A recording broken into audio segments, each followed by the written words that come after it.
Good morning. This is KELOLAND on the go with all you need to know in news and weather as you start your day. The Oglala Sioux tribe is seeing an influx of violence and doesn't have enough police officers to handle the calls. In 2022, the tribe filed a lawsuit against the United States government asking for adequate law enforcement. Court papers say the tribe's Department of Safety received 541 drug-related calls in 2021 alone. And this is every reservation, is the amount of drugs coming through our reservations and getting embedded in our reservations, which causes crime and, of course, the drugs and the violence. So it just kind of snowballs from there. If the tribe had more resources for treatment, probation, things of that nature, I think it would help out tremendously.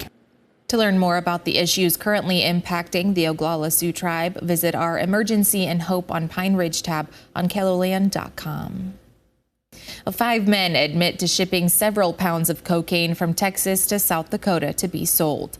All of the people listed on your screen have pleaded guilty in the case and are scheduled to be sentenced in the next couple months. Some of the men face up to 20 years in federal prison. Others face a maximum of life behind bars.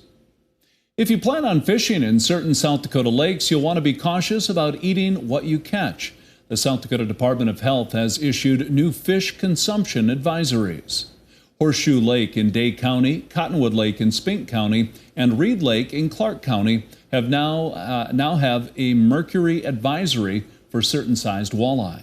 It comes following an annual fish collection and sampling by the DOH, the State Department of Agriculture and Natural Resources, and Game Fish and Parks. We have a closer look at the advisory and recommendations for eating other fish from these lakes. That's on KELOLAND.com. Now let's get a check of our forecast with meteorologist Scott Munt. It's cold out there, Scott. Oh, and only expected to get colder with snow. We'll watch our snow move west to east across southern KELOLAND for the day today, lasting into tonight across southeastern South Dakota and Iowa and Minnesota. Temperatures today in the single digits, maybe the lower teens for some of us. We are looking at snow chances to continue through at least the first half of the weekend.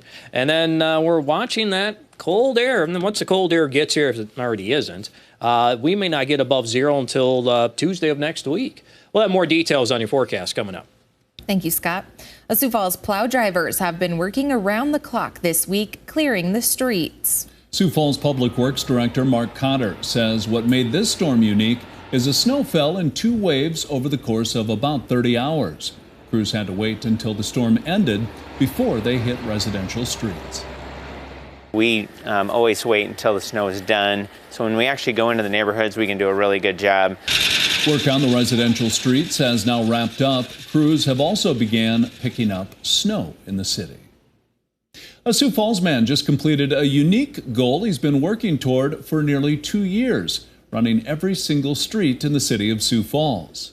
Bailey Vandergreen has been running competitively since high school, but to keep himself motivated to keep going, he set out on a new goal.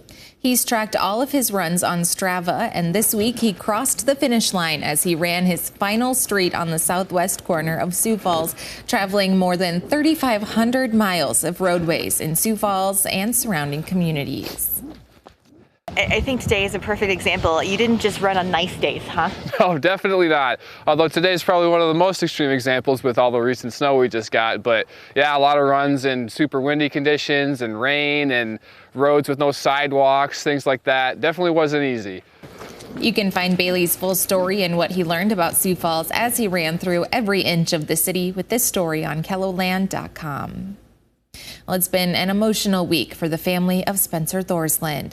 As we've reported, the 13-year-old died Monday morning after a 2-year battle with cancer. But as the family's been trying to plan his funeral, they had already had plans to celebrate 3 birthdays. Their sons, Ranger and Sawyer, turned 10, but Spencer's arrangements had to come first. And then we transitioned into Sawyer and Ranger's Day and tried to really allow that to still be their birthday, still had their friends come over for a party so that they could still feel special for that. And now I think we're transitioning back. Another one of their sons, Jaden, just turned 17, so they took time to celebrate that as well. That's a look at some of our top stories. Now let's get one last look at your weather with meteorologist Brian Karstens. Brian?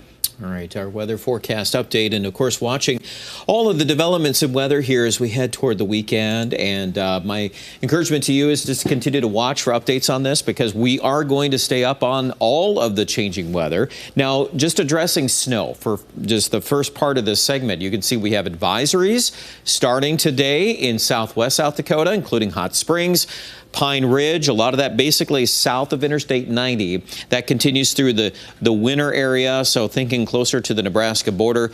And then generally kind of a diagonal that pulls it a little bit to the northeast. And then as I'll back out of the way, you can see the winter storm warning is in effect from Bonham, Yankton counties. I feel very confident about that area. I also think that turn into Lincoln, Turner looks appropriate at this point, and then obviously into northwest Iowa and a big chunk of southern Minnesota. Technically, Minnehaha County is under a winter weather advisory. We will be updating that scenario coming up on midday, because we'll get a batch of new data telling us a little bit more about these sharper cutoffs and how that's going to affect our snow. We were dealing with a lot of cold air, and that's kind of typical with these cold air events. It tends to sharpen up the northern side of the snow band. But Futurecast is saying, yeah, let's go ahead and give that a boost here, at least through the Sioux Falls area by early evening. There will be snow. Obviously, we'll watch more of that during the overnight period as temperatures hold probably most of the overnight just a little bit above zero. We could dip a little lower than that to the west and northwest of Sioux Falls. Now, tomorrow during the day, the snow kind of lingers, and as the system pulls away, then the wind begins to pick up, and that's going to be the next problem as we usher in some brutally cold air. The temperatures are really plummeting there in northwestern South Dakota. Now, on the snow maps, what we've done here is we've kind of taken some of these predictions. We've added what we call the fluff factor. That's what we have to add in more inches of snow simply because of the temperature forecast. And normally, you know, if we were just doing our regular 10-to-1 ratio, we wouldn't have a forecast like this. But we felt the need to at least pull 5 to 8 up to Sioux Falls, 5 to 10 Yankton. That looks pretty good. Northwest Iowa as well should average at least 5 to 10. There will be some exceptions on the high end, I think, south and east of Sioux Falls. So don't be shocked at that. And I also think there's still possibilities Sioux Falls could still be upgraded, at least the Minnehaha side could be upgraded to a winter storm warning. If that doesn't happen with the actual snow, the other thing we got to remember as we get the wind, we don't need a single snowflake of new snow in the Sioux Falls area to get a risk of ground blizzard conditions. You know the landscape. You've been out there. It's very powdery snow already. We had about an inch or two yesterday. Once we start amping up the wind Friday night into Saturday, that's a whole nother story here. You'll kick up that wind and those ground blizzard conditions in the rural areas.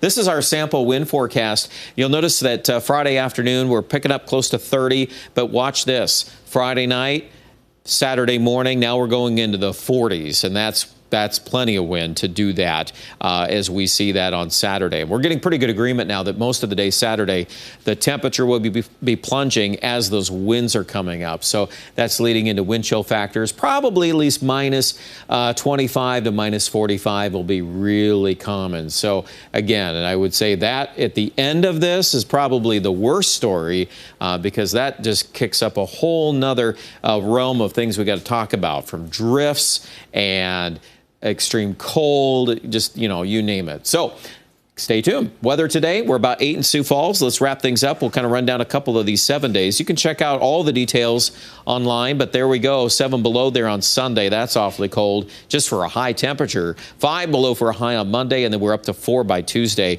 I don't see any new snow beyond Saturday. Saturday still can run some snow through South Dakota.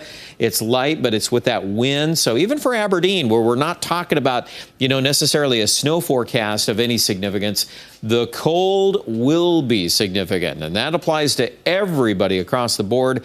I know the numbers were adjusting there in Rapid City and Pierre, but the bottom line is, yeah, it's cold. Check out the details. They're online at KELOLAND.com.